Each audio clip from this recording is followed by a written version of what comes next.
Nitong May 27, 2026 sa Paracel Islands. Isang Dutch warship ang pumasok sa lugar. Agad itong sinundan ng Chinese Navy at Air Force. Ayon sa China, ginamitan nila ito ng electronic warfare at pinalayas nila. At nitong June 5, 2026 sa Taiwan Strait, ang parehong barko ay sinundan muli ng China. Ayon sa Beijing, we handled the situation effectively. Pero ayon sa Netherlands, tuloy lang daw sila. Walang naging abala sa operasyon. Ito ang kwento ng HNLMS De Ruyter. Isang frigate mula Europe na 2 beses hinarang ng China sa loob lang ng 10 araw. Walang putukan na naganap, pero ito na ang bagong anyo ng labanan, pagjam ng komunikasyon, pagmamanman, at pagpapalitan ng pahayag. Ngunit ano nga ba itong HNLMS De Ruyter? Ito ang HNLMS De Ruyter F804 ay isang De7 Provinciën-class air defense frigate ng Royal Netherlands Navy. Hindi ito ordinaryong barko. Ito ay isang air defense at command frigate. Ang pangunahing trabaho nito ay protektahan ang buong fleet laban sa mga eroplano at missile. Ang mga armas nito ay 32 SM-2 Block 3A missile. Ang range nito ay 170 kilometers. Ginagamit ito para pabagsakin ang fighter jet at cruise missile. Meron din itong 32 Evolved Sparrow missile. Ito ay pandepensa ng barko laban sa missile. Meron itong 8 Harpoon anti-ship missile. Ito ay pampalubog ng barko. Ang range nito ay 120 kilometers. Meron itong 127mm Auto Malare naval gun. Kasing laki ito ng kanya ng tangke. Meron itong NH-90 helicopter sa likod. Pwede itong gamitin sa submarine hunting at surveillance. Meron itong radar, may IPAR at Smart L radar ito. Kaya nitong makadetect ng target hanggang 400 kilometers ang layo. Kaya rin itong mag-track ng 1,000 targets ng sabay-sabay. Ngunit ang tanong bakit ito nasa Asia? Dahil bahagi ito ng Pacific Archer mission ng Netherlands. Ito ay 5-month deployment para ipakita ang freedom of navigation. Sasali rin ito sa naval drill sa Hawaii ngayong summer. Nitong May 27, 2026. 10 o'clock in the morning. Pumasok ang HNLMS De Ruyter at ang NH-90 helicopter nito sa airspace ng Paracel Islands. Ang Paracel Island ay isang archipelago sa South China Sea. Kontrolado ito ng China mula pa noong 1970s matapos ang giyera sa Vietnam. Pero inaangkin din ito ng Vietnam at Taiwan. May 20 outposts ang China dito. Mayroon itong runway, missile system, at electronic warfare station.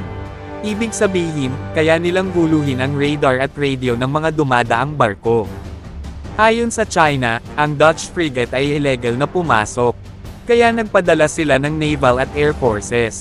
Ginamitan daw nila ito ng necessary measures at electronic warfare para mapaalis. Sabi ni Senior Captain Jai Shichen ng PLA Southern Theater Command, we firmly oppose such acts. The Chinese military will maintain a high state of alert. Ang sagot naman ng Netherlands ay hindi daw sila napigilan. Ayon sa Dutch Ministry of Defense, walang naging abala sa ruta, misyon, o flight operations ng helicopter. Itinuloy lang nila ang paglalayag. Ngunit ano nga ba ang ibig sabihin ng electronic warfare? Posibleng ginam ng China ang radar at communication system ng De Ruyter. Parang ginulo nila ang signal para hindi ito makakita o makapagradyo. Pero dahil advanced ang teknolohiya ng Dutch frigate, hindi ito yumapekto. Ang naging resulta ay walang pisikal na banggaan na naganap.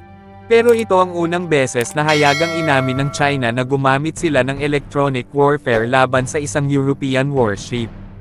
Pagkatapos sa Paracel, nagtuloy pa hilaga ang De Ruyter.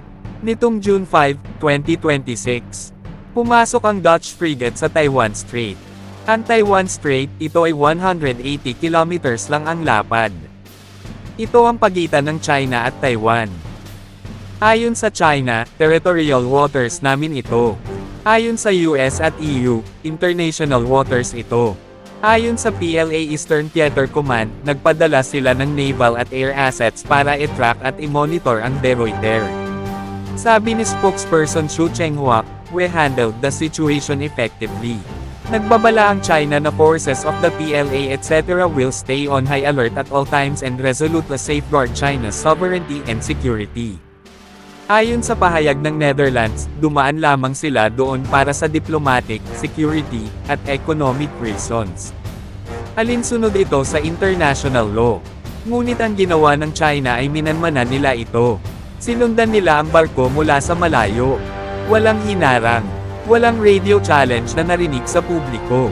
Pero malinaw ang mensahe, binabantayan nila ang galaw ng dumaang warship ng Netherlands. Pagkatapos sa Taiwan Strait ay nagpatuloy ang De Ruyter papuntang Hawaii para sa RIMPAC 2026. Ito ang pinakamalaking naval exercise sa buong mundo.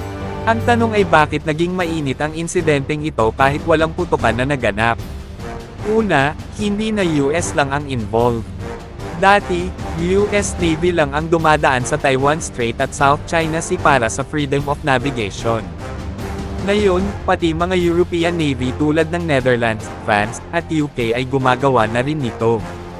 Pangalawa, electronic warfare ang bagong armas. Hindi na cannon o water cannon, pang-jam na ang ginagamit. Ginugulo ang radar at GPS ng barko. Delikado ito dahil pwedeng magka-aksidente kung mabulag ang navigation system. Pangatlo, information war. Sabi ng China, pinalayas namin. Sabi ng Dutch, tuloy kami. Walang video evidence na inilabas sa publiko. Kaya media statement laban sa media statement ang nangyaring labanan.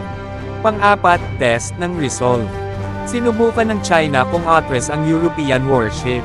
Hindi ito umatras. Sinubukan naman ng Dutch kung gagamit ng dahas ang China. Hindi rin gumamit. Kaya nanatili ang status quo, nakadaan pa rin ang barko. Iyan ang buong nangyari sa HNLMS De Ruyter. May 27 sa Perisel, June 5 sa Taiwan Strait. Sinundan. Ginamitan ng electronic warfare. Pero itinuloy pa rin ang misyon. Walang missile na pinakawalan. Pero malinaw ang mensahe ng magkabilang panig.